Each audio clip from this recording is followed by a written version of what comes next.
My name is Margaret. I'm 75 years old, and I'm sitting in my kitchen in Ohio, where I've lived most of my life. And I need to tell you something that nobody told me, and something that might save you years of regret. Here's the statistic that changed my life. The average American woman lives to 81, but your truly healthy years, the ones where you can actually do the things you dream about, those end around 73. That's 8 years. 8 years of genuine freedom, with a body that works, with knees that don't ache, with the energy to travel, to laugh, to really live. 8 years. And I spent mine afraid to touch my own money. I worked in corporate America for 40 years.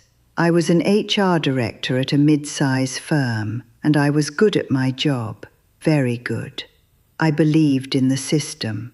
I believed that if you were disciplined enough, if you sacrificed enough, if you deferred enough, then someday, you'd get to enjoy it all.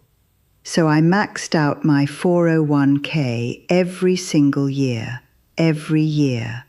I drove the same Honda Accord for 14 years because replacing it felt wasteful. I skipped vacations I'd planned, family trips I'd promised myself, dinners with friends that cost more than I thought they should. I was building something. I was securing my future. That's what I told myself. That's what everyone told me. In 2010, I bought a beautiful leather planner. It was expensive, too expensive, I thought, and I remember feeling guilty even buying it. But I wanted to write down my dreams in something that felt real. On one blank page, I wrote in careful handwriting, "Travel Italy, 2015. I underlined it twice. I imagined the Amalfi Coast, the small towns where nobody knows your name, the pasta in little restaurants where they don't serve you fast because you're not supposed to be fast. I could almost taste the limoncello on my tongue. That planner still sits on my nightstand. I never went to Italy. We're in 2026 now, and I never went. But do you know what the worst part is? I had the money. I could have gone. Not just could have, should have. But my financial advisor kept saying the same thing over and over. Let it grow, Margaret. Don't touch the principal. The market will reward patience. So I didn't touch it. I let it grow while my knees got worse, while my best friend Helen developed Alzheimer's and stopped recognizing me, while my daughter's marriage fell apart and she needed me, and I was too afraid to take unpaid time to be there. I was growing money and losing time, and I thought that was being responsible. I retired at 65, and instead of celebrating, I just kept working. Not at the office, but in my head. I kept deferring. Just one more year of required minimum distributions, I'd tell myself. Just until the market recovers. Just until I feel secure enough. But security is a feeling that never arrives. It's like chasing a horizon. The further you walk toward it,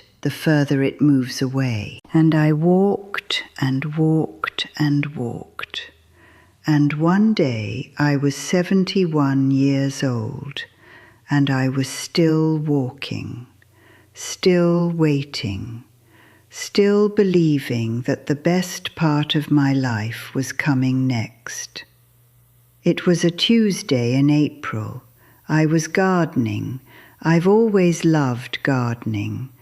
And I remember bending down to pull a weed near my roses.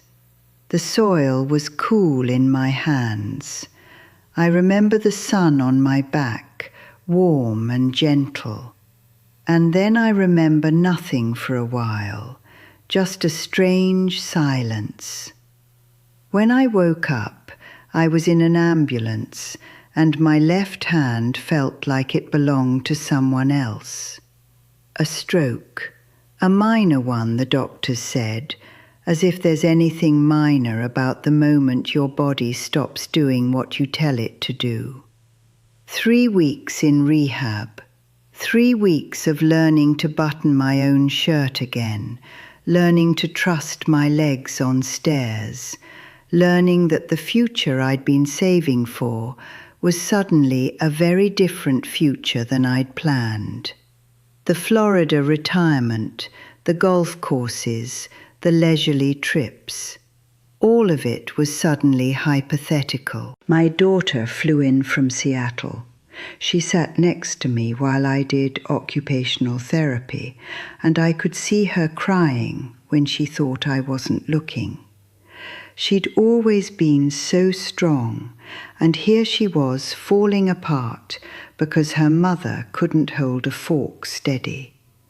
And my financial advisor, God bless him, he meant well, he brought me my portfolio statement while I was still in the hospital bed. He wanted to reassure me, I think, and I looked at that number, $847,000 in my IRA, nearly $1 million, and I cried. But not the way you'd think, not from relief, from grief. I had all that money. I had sacrificed 40 years for that money, and I was lying in a hospital bed, relearning how to walk, knowing that my body had already decided for me what I would and wouldn't be able to do. The money was there. The time had already passed. And the cruelest part is that I finally had the freedom, the time, the absence of obligation, and my body was saying no. That was the reckoning. That was the moment when everything I believed about money and security and the future just shattered like bad glass. Here's the thing about getting older in America. Nobody teaches you how to actually spend the money you've saved. We're trained to accumulate, to defer, to wait, but we're never trained to receive. We're never told that there's a wealthy habit that the richest people in the world don't teach you, and I mean the truly wealthy, not the Instagram wealthy. The habit is learning to spend intentionally on your present life, right now, today, when you can still feel it, when your body is still able to experience it. I started small. After I came home from rehab, I restructured everything. And I know that sounds like I'm about to give you financial advice, and I'm not. I can't do that. But I can tell you what I did and what changed everything for me. I created what I call a living fund.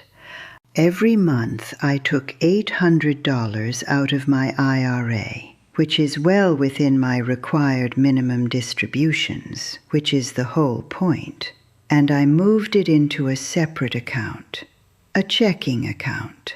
Just called it my Now account. And I made myself one rule. It had to be spent within 30 days on something that makes my present life better. No rollover, no saving it for later. Later was the whole problem. And I'll be honest, at first it felt like gambling.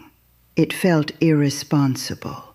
I felt like I was breaking some rule that I'd lived by for my entire adult life.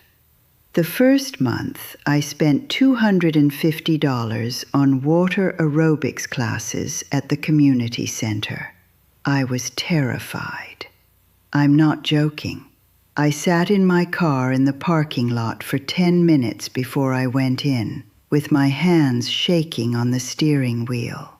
It felt like I was wasting money, but my knees were killing me, and my physical therapist had said water aerobics would help, and I could afford it, so why was I still saying no to myself?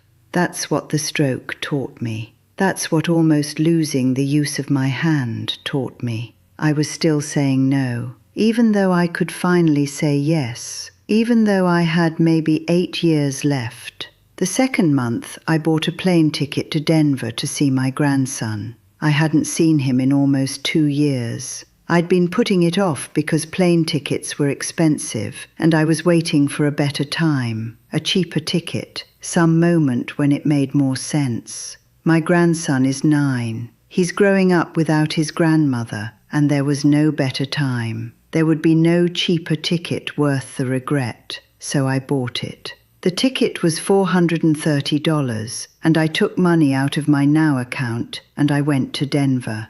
I missed the first day of his soccer season because my flight was delayed, but I made the second day, and I stood on the sidelines in the Colorado sun and watched him score a goal and look over at me in the stands, and he knew I was there. He knew his grandmother showed up.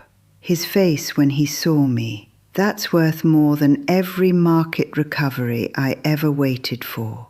Those 2 things, the water aerobics and the Denver trip, they cost less than $1,000 combined, but they bought me back a year of my life, a year of being present in my own body again, a year of believing that I was worth spending on, a year of showing up.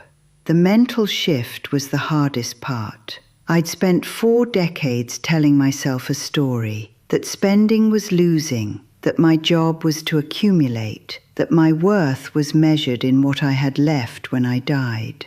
But what I realized, what the stroke forced me to realize, is that money is only powerful if you use it. If you don't use it, it's just digits on a screen. It's not security. It's not love. It's not a life. My mother used to say, "You can't take it with you," and I would roll my eyes.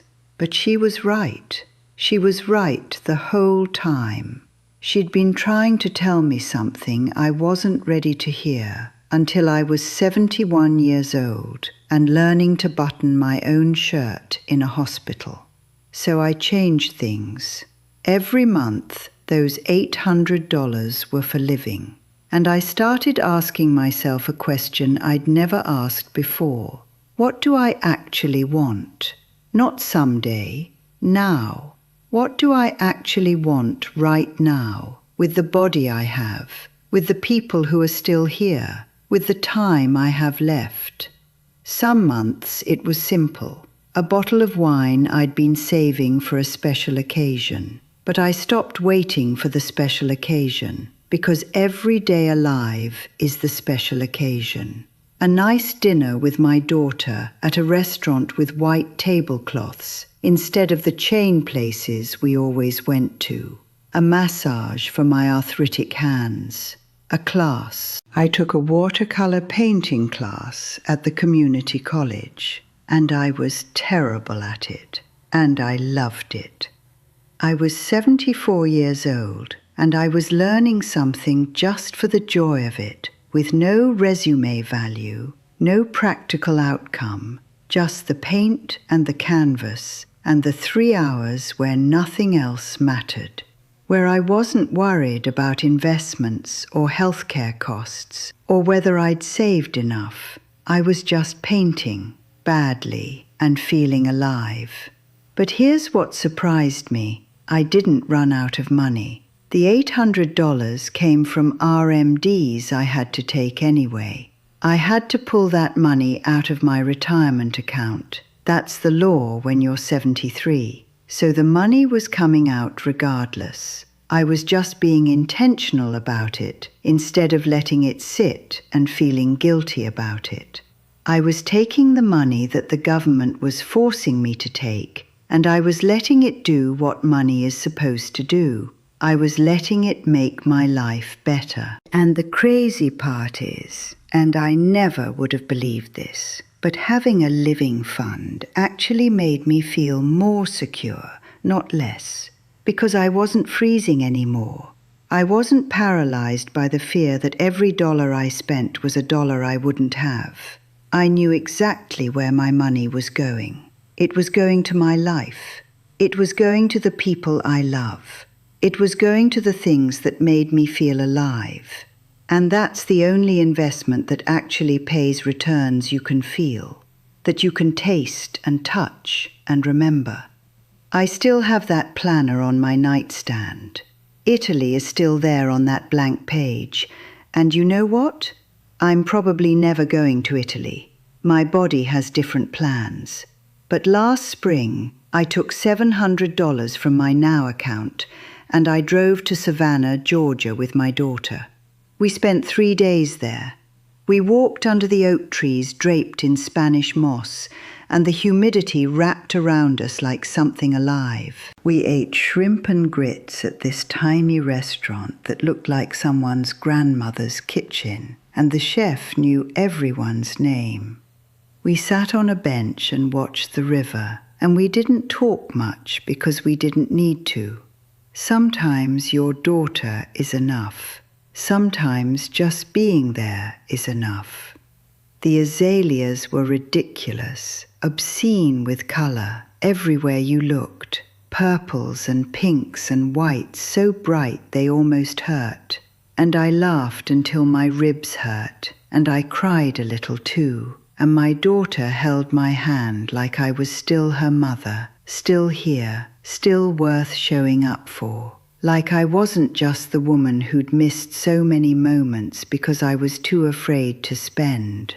That Savannah trip wasn't Italy, but it was real. It was now. I could feel the humidity on my skin and taste the sweetgrass in the air and know that I was there, that I was alive, that I'd chosen to be alive instead of just surviving. And that was enough. That was everything. I'm telling you this because I wish someone had said it to me when I was 50.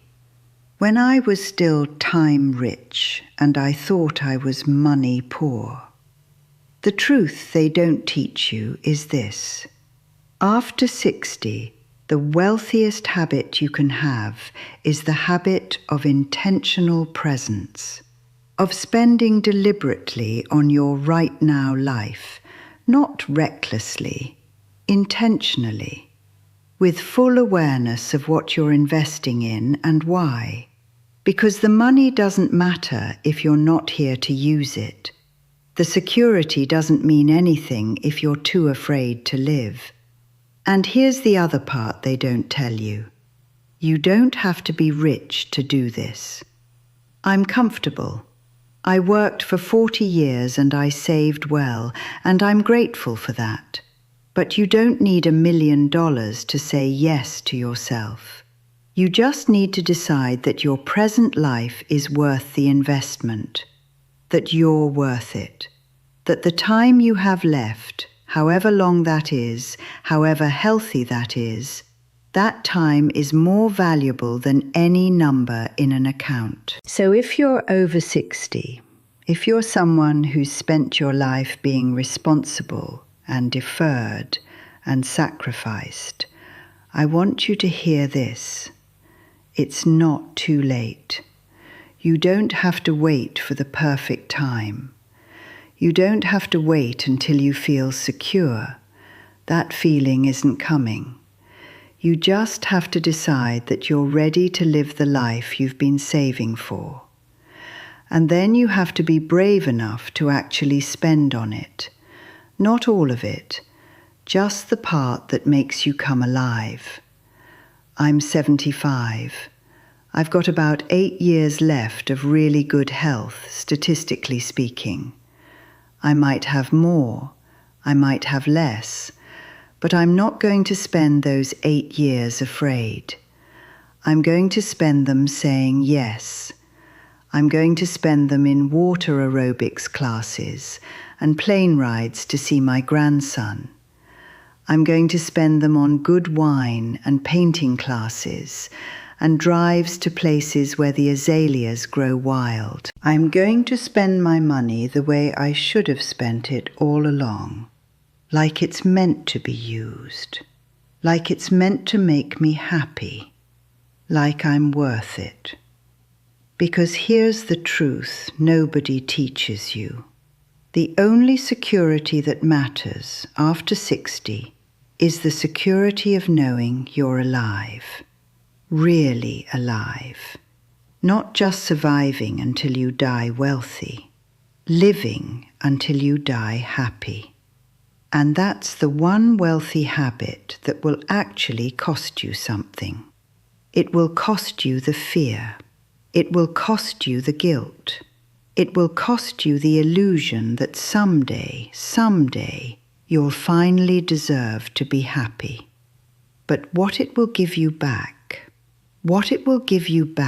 is everything. It will give you savanna and azaleas and your daughter's hand in yours. It will give you the water on your skin and the laughter in your ribs. It will give you now. And now is the only wealth that actually matters.